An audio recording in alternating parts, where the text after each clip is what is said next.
பொங்கல் வந்தாச்சுங்க. எங்கள் வீட்டில் பொங்கல் என் ஒய்ஃப் எல்லாத்தையும் அரேஞ்ச் பண்ணும்போது என் சின்ன பொண்ணும் வந்து பூவெலாம் வந்து பூஜைக்கு வந்து பூவெலாம் எடுத்து வச்சுட்டு இருந்தா. இதுதான் எங்கள் வீட்டில் இருக்க பொங்கல். மலேசியாவில் அங்கே தர வீட்டில் இல்லை, காண்டோவில் தான் இருக்கும். அதனால் நாங்கள் எப்போவும் வருஷம் வருஷம் எங்களோட பால்கனியில் சூரியனுக்கு வந்து காய்கறி நம்ம மண்ணில் விளையிற காய்கறி எல்லாத்தையும் வச்சு நாங்கள் வந்து பூஜை பண்ணிவிட்டு அதுக்கப்புறம் தான் வந்து நாங்கள் வந்து பொங்கல் செய்வோம். பொங்கல் செய்து சாமிக்கு படைச்சிடுவோம். இந்த வருஷமும் அதே மாதிரி பண்ணோம்.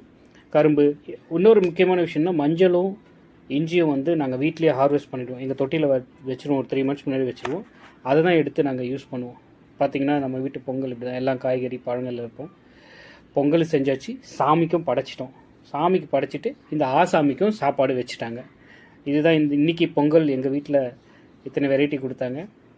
உப்பு வச்சுட்டாங்க, வடை, பொங்கல், பச்சடி, சாதம், சாம்பார், அவியல்.